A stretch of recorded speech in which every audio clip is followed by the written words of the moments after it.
बेटा नेक्स्ट है nuclear pollution hazards and radiation pollution. ठीक है, न्यूक्लियर हैजार्ड्स और रेडिएशन पॉल्यूशन भी इंपॉर्टेंट है। पॉल्यूशन का ही सबसे लास्ट बचा हुआ था, उसके बाद सॉलिड वेस्ट आ जाएगा।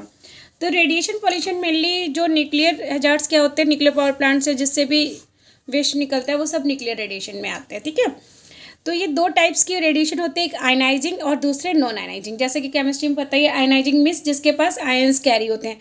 तो आयनाइजिंग होगा वो कैरीज ग्रेटर एनर्जी। ठीक है, जैसे अल्फा बीटा गामा रेज जो आयंस में चेंज कर सकते हैं एटम मॉलिक्यूल्स से, जो रिएक्टिव साइट्स बना देते हैं। और नॉन आयनाइजिंग रेडिएशंस वो होंगे जो लोअर एनर्जी कैरीज करेंगे, जैसे रेडियो वेव्स हैं, हीट्स, लाइट एनर्जी वगैरह, ये सब इसमें आएगा नॉन आयनाइजिंग में। तो जो रेडिएशन हार्मफुल रेडिएशन है वो कौन सी है? Ionising radiation. ठीक है, और ये रेडियो वेव्स वगैरह ये भी हार्मफुल है लेकिन उतना नहीं है। Sources and causes of radiation, radiation के सोर्सेज क्या हैं, कॉजेज क्या है? तो सोर्सेज में बेटा नेचुरल रेडिएटिव सोर्सेज है। नेचुरल में कौन कौन से सोर्सेज आते हैं? जैसे कॉस्मिक रेडिएशन। कॉस्मिक रेडिएशन वो है जो आयनाइजिंग रेडिएशंस है that enters to the earth atmosphere from outer space. Outer space यानी कि जो एटमॉस्फेयर में आते हैं, अर्थ के एटमॉस्फेयर में रेडिएशंस जो आते हैं, intensity of cosmic rays in biosphere is low and it is not health hazards but hazard in the space.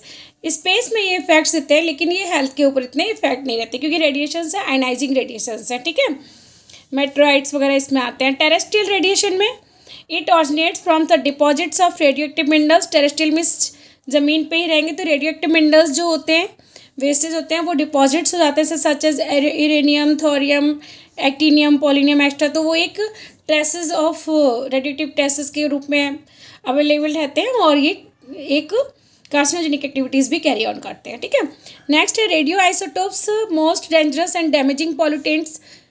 Boron 7, boron 10, carbon 14, silicon 32, hydrogen, tritium. ठीक है, ये सभी हमारे क्या है? रेडियोएक्टिव आइसोटोप्स भी हमारे sources and causes of pollution में काम करते हैं। नेक्स्ट है आर्टिफिशियल सोर्स में कौन कौन से आएंगे? आर्टिफिशियल सोर्स में आएंगे nuclear power plants. Nuclear power plant से जो भी रेडिएशंस यूज होते हैं वो सब आर्टिफिशियल में आएंगे। Peaceful and constructive use of nuclear explosion. कभी क्या करते हैं, कंस्ट्रक्शन वर्क के लिए भी हम वहाँ पे एक्सप्लोजन करते हैं। जैसे कि हम खूब बड़ी सी रॉक्स तोड़ते हैं, रॉक बोरर होते हैं। सॉइल में भी कुछ हटाना करना तो हम उसको घरों में भी नीचे शिफ्टिंग करने तो कुछ करते हैं। ठीक है, तो for example releasing natural gas from the underground region by nuclear. अगर हमें कहीं से न्यूक्लियर नेचुरल पता चले यहाँ पर नेचुरल गैस के प्रोडक्ट अवेलेबल है, नेचुरल गैस, तो हम क्या करेंगे, न्यूक्लियर एक्सप्लोजन कर देंगे तो पता चल जाएगा वहाँ पर न्यूक्लियर से। Radiative fall out from nuclear weapons. Nuclear weapons से जो रेडियोएक्टिव गैसेज निकलेंगे, रेडियोएक्टिव गैसेज निकलेंगे, वो सब भी आर्टिफिशियल रेडियोएक्टिव सोर्सेज होंगे। रेडिएशन फ्रॉम इंस्टॉलेशंस और स्मोक एटमॉस्फेयर में ऑटोमोबाइल एडिशन से जो भी कुछ रेडिएशन निकलती है तो वो सब भी हमारा उसमें आ जाएगा आर्टिफिशियल में। इफेक्ट्स ऑफ न्यूक्लियर हैजार्ड्स के दो टाइप के इफेक्ट्स हैं, डायरेक्ट और दूसरा indirect.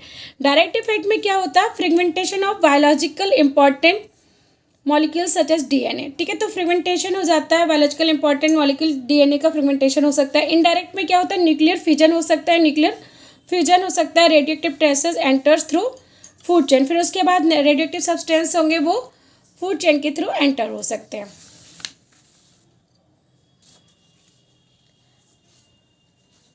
Effect of different type of radiation on the human body. तो डायरेक्ट इनडायरेक्ट के बाद हम इसके बहुत सारे टाइप के अलग अलग टाइप के इफेक्ट्स दे सकते हैं।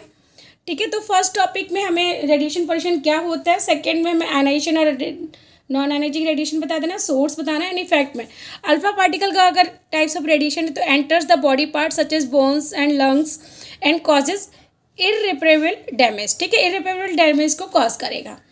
बीटा पार्टिकल अगर रेडिएशन है तो can penetrate to the skin but do not reach underline tissue. ठीक है, अंडरलाइन टिश्यूज पर रीच नहीं है, कॉजेज स्किन कैंसर पर कॉज कर सकता है और आई कैटरेक्ट डिजीज कॉज करता है बीटा पार्टिकल। अगर गामा पार्टिकल की रेडिएशंस है can penetrate to the body and pass through it. Body में भी जा सकता है और बॉडी के साथ में पास भी हो सकता है। एक्स रेज की रेडिएशन अगर है तो can penetrate and pass through the body tissue except bones. Bones में नहीं जाएगा, बॉडी टिश्यू में जा सकता है। Damage to the molecules in cell के मॉलिक्यूल्स को भी डैमेज कर सकता है। अल्ट्रावायलेट रेज, यूवी रेज अगर होंगे तो क्या करेंगे, have relatively lower energy than X rays, can cause skin cancer. ठीक है, स्किन पर इफेक्ट डाल सकते हैं और लोअर एनर्जी होती है। नाउ कुछ हमारी रेडियोएक्टिव डोजेज होती हैं, वो कैसे इसको आइडेंटिफाई करते हैं कौन सी डोज सही कितना है। तो रेडियोएक्टिव डोज को करने के लिए RAD टर्म है, रेडियोएक्टिव रेडिएशन एब्जॉर्ब डोज, ठीक है, RAD। तो लार्ज डोज अगर है तो डिलीवरिंग इन शॉर्ट टाइम, अगर डोज ज़्यादा है और उसकी डिलीवरिंग शॉर्ट टाइम में होती है तो कैसा डोज हो गया, एक्यूट शॉर्ट एंगल्स के लिए यूज करते हैं ना। तो लार्ज डोज है but delivering in short time. अगर स्मॉल डोज है, इसकी जगह क्रोनिक डोज कौन सा होगा, डोज स्मॉल है but received over a long period of time, और ज़्यादा पीरियड ऑफ टाइम में रहता है तो ये बहुत ज़्यादा बॉडी को इफेक्ट भी कर सकता है। इफेक्ट ऑफ एक्यूट डोज, अगर 50 RAD हुआ, रेडिएशन एब्जॉर्ब डोज है, तो थायराइड ग्लैंड ट्यूमर्स को इफेक्ट करेगा। 200 से 300 में स्किन डैमेज हो सकती है, हेयर लॉस हो सकता है। ग्रेटर देन 800 है तो causes nausea, vomiting, electrolytic imbalance वगैरह हो सकते हैं।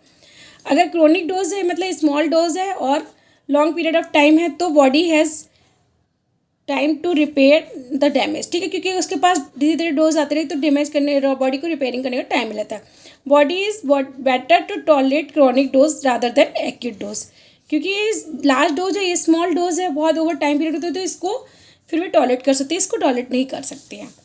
Control measures of nuclear hazards, nuclear hazards को हम किस तरह कंट्रोल मेजर कर सकते हैं। Number first, nuclear power plant should be located from the populated far from the populated, जो भी पॉपुलेटेड एरिया है उससे न्यूक्लियर पावर प्लांट्स बहुत दूर होने चाहिए।